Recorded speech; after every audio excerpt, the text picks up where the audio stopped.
Ada lagi Bertambah. Ini tambah murtad batasnya ini lagi. gara-gara ibu Dinda Fitri nih. Murtad loh. Heeh. Murtad kuadrat. Ibu, Udah murtad lagi. Ibu Dinda udah memurtadkan, Ibu Dea udah memurtadkan kita semua nih. Tanggung jawab di akhirat ya Bu ya. Rasain. Iya, nanti Ya. bersama semesta. Mikir Bersama semesta 1000 kan? kali. Anak semesta ya kan? Mm-mm. Beban berat Kenapa saya nggak bisa sekarang. dibilang anak-anak semesta? Unsur-unsur yang ada di semesta ada di dalam diri kita. Semua ada di dalam diri kita ya. Ya kita laporan sama Pak kita ini baru aja dimurtadkan semua nih Pak.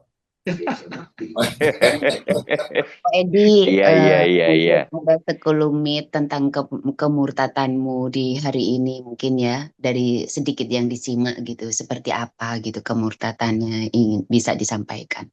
Tapi sebelum Pak Edi nyampaikan, saya ingat ya, pertemuan pertama atau kedua, Ibu DF ngomong ini, kalau murtad, saya ini orang paling murtad. Dia ngomong gitu, ingat ya? Ibu DF ngomong gitu, ingat ya? Saya ada videonya, Bu. Kita rekam ya. Ternyata benar menjalan. Saya murtad dari segalanya. Iya, sampai kita sudah terbiasa di neraka. Jadi namanya hawa panas mah biasa saja. Nah, Ibu Pak Edi kan suka ngobrol sama Ibu DF. Lu jadi murtad kalau dimurtadkan Ibu DF, atau lu udah dari awalnya udah murtad, orang murtad ketemu sama orang murtad? Ternyata sama-sama murtad kita. Terus kalau dengar suara toa panas nggak? Justru itu pasti saya kepanasan tiap hari, 5 kali sehari ya kan. Iya. Kalau murtad Ini kan artinya berpaling. Cuma satu yang saya nggak bisa berpaling. Saya nggak bisa berpaling dari kenyataan semesta dan hidup. Karena kemanapun saya memandang ke dalam, keluar, itu kenyataan semesta dan hidup. Saya nggak bisa berpaling dari situ. Aku cuma bisa bilang syalala.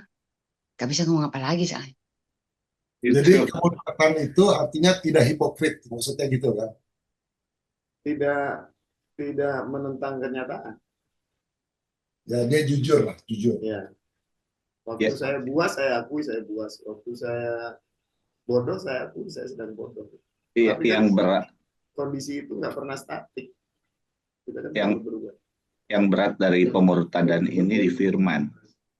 Yang jadi tantangan ini sekarang katanya buat saya, istri saya guru agama.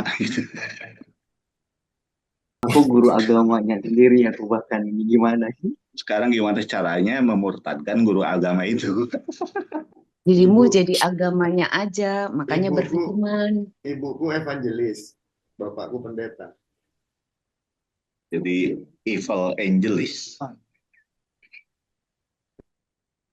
Evangelis Disatuin evangelis aja. itu penyebar Injil. Anaknya kayak begini. Evil angelis. Orang-orang murtad itu untuk kalian sensual nggak? Yang sensual itu bagaimana kita bisa mempengaruhi orang supaya terbuka pikirannya jadi murtad. Ya, orang-orang murtad ini, bagi gue kalau lihat orang murtad ini, orang-orang ini sensual nggak? Bagi gue sensual banget. Pasti. Sensual banget. Kalau saya sebaliknya. Kalau saya yang sensual justru yang belum murtad itu. Bawaannya pengen saya perkosa otaknya. Itu prosesnya. Hancurin Iya. doktrin dogma. Iya, maksudnya ada birahi di situ gitu. Sensual itu kan berkaitan dengan birahi.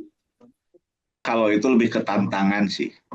Kalau Bukan yang sensualnya, versi itu Daniel, tantangan ya. bukan sensualnya, lebih ke tantangannya gitu. Tapi mungkin itu jadi daya tarik sensual ya buat Daniel. Masalahnya ada birahi dan yang mendekat ke saya yang begitu-begitu. Awalnya nentang, awalnya marah-marah. Contohnya si global itu. Yang satu kaki masih di kandang, satu kaki udah di luar kandang, yang begitu-begitu. Oh, iya. Yang saya maksud dengan sensual itu kan asal katanya dari sense. Sense itu indera. Nggak ada kaitannya sama sexuality. Jadi orang-orang yang murtad buat saya sensual. Artinya apa? Mereka memakai seluruh inderanya secara optimal. Ya, justru itu, bro. Ya, itu jadi ubermans gitu.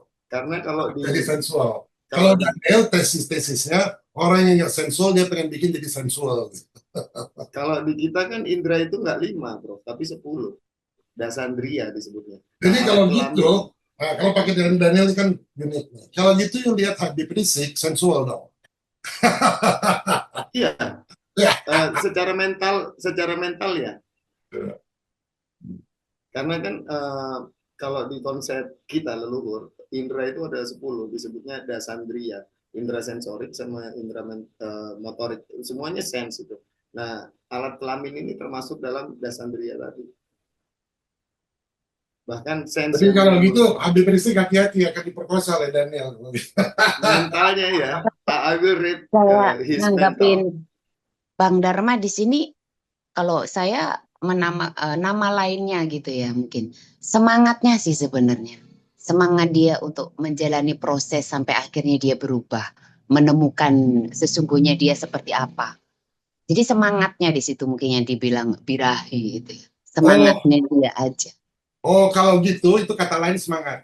Kalau kata lainnya ternyata dari kita semua yang paling punya altruisme itu Daniel. Altruis ya. Kan kalau dibilang birahi nafsu itu kan dari unsur api misalkan ya di situ. Jadi kan itu kan bagian dari satu keberanian dia, semangatnya dia untuk berani, untuk mampu gitu, dimampukan. Akhirnya dia benar-benar mampu gitu. Jadi semangatnya dia yang luar biasa. Ini banyak saksi yang tahu kejadiannya di sini. Kejadiannya di WA dan di grup WA dan di TikTok. Ada seorang dukun yang selalu menentang jika saya membahas hal-hal seperti ini. Dia selalu nabrakin saya. Akhirnya saya tabrak balik karena dia modal ininya wawasan dan pengetahuannya kurang, kelabakan dia waktu saya tabrak balik. Ujung-ujungnya ngancam mau nyantet, ngancam mau nyamperin ke rumah dan segala macam. Waktu dia bilang, aku bisa loh tahu kamu tinggal di mana tanpa apa namanya dengan ilmu terawangku bla bla bla. Terus saya bilang nggak usah terawang-terawang, langsung saya Sherlock. Kalau mau datang datang aja. Beneran datang ke sini dia. Nah waktu datang ke sini saya langsung suruh dia duduk, saya duduk di sebelahnya, saya tatap matanya langsung saya bilang, terus mau apa? Malah cengengesan, enggak ancamannya mau membunuh lah, mau menyantet segala macam, batal semua. Itu ketua tabib dan paranormal Indonesia itu orang itu. Pernah saya perkosa otaknya juga, sekarang nggak berani lagi nabrak-nabrakin saya. Jadi dari tipe orang murtad itu, tipenya tipe warrior artinya. Warrior. Suka bertarung. Ya, karena kan Aries, Prof. Suka bertarung. Dewa perang. Kalau Pak Hasim, kalau boleh tahu, sejak kapan murtadnya Pak Hasim?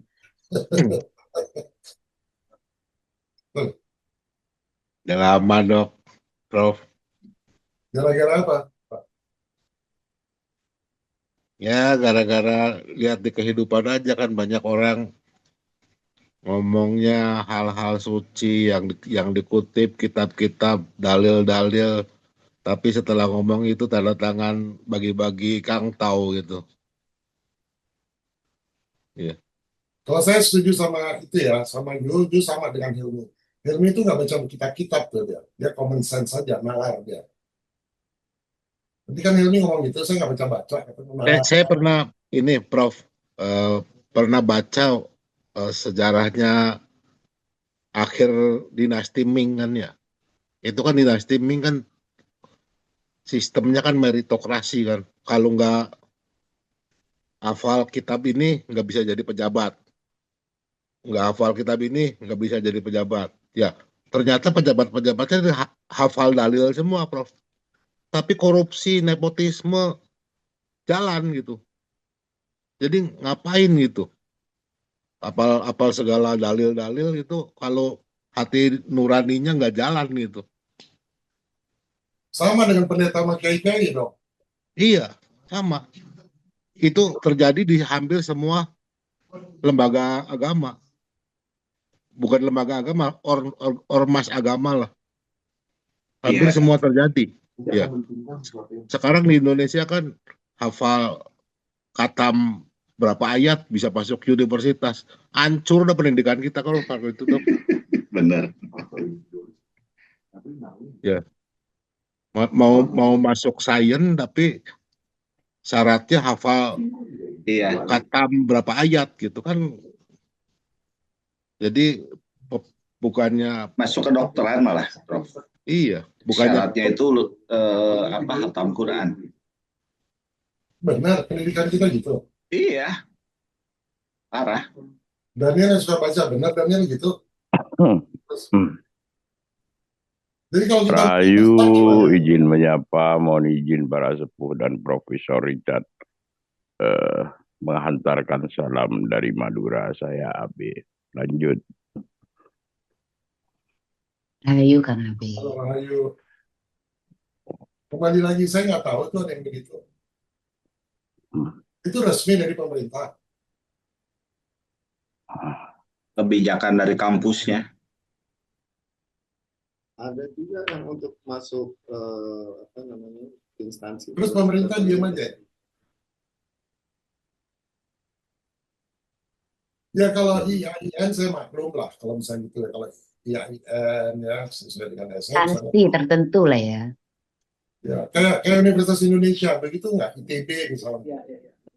Udah masuk ke mana-mana itu, Bro. Udah masuk ke semua lini, udah ke Trijatra, udah ke akademik juga, akademis. Yang saya suka heran itu ya dalam diskusi-diskusi para intelektual di TV gitu ya, seperti acaranya Karni Ilyas, itu dalam argumen sering dipakai ayat-ayat. Padahal itu kan ranah pribadi, gitu kan. Apa tepat nggak itu? Gitu? Ini salah satunya, Prof. Wow. Ya, begitulah kondisi di kita. Kembali ke dinasti Ming dong, kata Hashim. iya, Prof, benar. Itu tokohnya kan yang mendobrak itu kan seorang spiritualis ya. Namanya tuh Yang Sauron ya. Dia bilang gini, seandainya kitab-kitab suci itu semua hancur hilangnya, kita tuh tidak akan tersesat. Asal kita mengikuti yang kemarin saya omong, Liangse itu, Prof. Rasa sejati kita gitu. Tapi kalau gitu pertanyaannya, agama perlu nggak? Bukannya perlu agama itu? Enggak, justru itu yang menghambat kesadaran. Karena agama itu untuk tahu yang mana baik dan benar itu didiktekan, bukan ditumbuhkan kesadarannya. Ya bukan agamanya dong kalau kita misalkan orang yang ngajarnya, manusianya. Kadang-kadang kan gini, Prof. Kan diinstitusikan, dijadikan lembaga, sehingga jadi tersistematis. Jadi ya domino efeknya parah itu. Kadang-kadang malah kebalik, Prof. Kadang-kadang kita misalnya melakukan korupsi gitu ya. Nah, kita untuk membenarkannya cari-cari dalil-dalil dari kitab-kitab itu gitu. Oh, nggak apa-apa kita korupsi. Yang penting buat anak yatim piatu gitu. Yang penting buat ngebangun tempat ibadah gitu. Ya itu kan jadikan alat, tapi kan agamanya sendiri kan ya ngajarin gitu, apa gitu? Kayak agamanya mengajarkan itu kan enggak. Kan multitafsir, Prof. Dalil-dalil itu multitafsir. Ya, jadi tafsirannya kan. Enggak, memang dari apa ya? Misalkan ya, kitab suci itu. Makanya harus masuk ke diri dulu gitu. Ada yang ayat-ayatnya memang perang aja gitu. Dan orang yang kenapa ada terorisme karena mereka kafah itu mengikuti semua yang diperintahkan dari Quran. Kata per kata. Ya. Tapi kan interpretasi semua, interpretasi kan, Bro. Kalau ada kata-kata yang menyarankan untuk memusuhi golongan tertentu, kelompok tertentu, kan itu nggak perlu ditafsirkan, Prof. Itu sangat literal. Iya. Tuhannya boleh izin masuk, Kang Tovan? Ditafsirkan eksplisit, silakan. Boleh, silakan. Ada tersebut antara si kota Islam ini, klan ini sangat parah. Mereka memang tersistem, tumpuan anggaran oke, dan visi dan misi mereka jelas. Itu secara teamwork yang solid juga. Ini agak ngeri. Yang saya baca dalam 2 tahun setelah itu saya menyimpul langsung, ini bukan agama ini kok mengarah ke kedaulatan bangsa ya gitu loh. Dan beberapa aspek sosial, budaya, ekonomi, politik itu udah masuk semua. Dari 5 pilar bangsa ini udah masuk semua mereka. Udah agak ngeri. Itu, Prof. Goalnya apa Pak itu? Goalnya apa? Tujuannya apa? Khilafah. Oh itu. Tujuannya menguasai negara, bro. PowerPoint-nya itu. Terus NU terpengaruh juga NU. NU sudah dimasuki 9 Habib di pengurus besar, bro. Oh itu jadi ada kaitannya NU dikasih konsesi tambang untuk membiayai itu. Iya, jelas. Oke. Jelas itu, Prof. Ada sambungan. Orangnya ya uangnya entah berantah kemana. Termasuk dari kotak-kotak amal yang ada di warteg, di warung-warung Padang itu yang orang dengan alasan membangun. Betul, mengarah ke kan, betul. Kan kemarin sempat kebongkar tuh satu gudang penuh dengan kotak-kotak amal yang ditaruh di warung-warung itu. Ternyata untuk mendanai Hamas atau apa itu. Iya, uang sebanyak itu kalau dipakai untuk ngeberesin masalah yang ada di dalam negeri kita sendiri, ini udah beres. Malah dipakai untuk membiayai pergerakan Hamas dan segala macam. Termasuk dulu waktu zaman Al-Qaeda, ISIS dan lain-lain. Dibilang bodoh itu kok seperti terlalu merendahkan. Itu bukan bodoh, itu gila.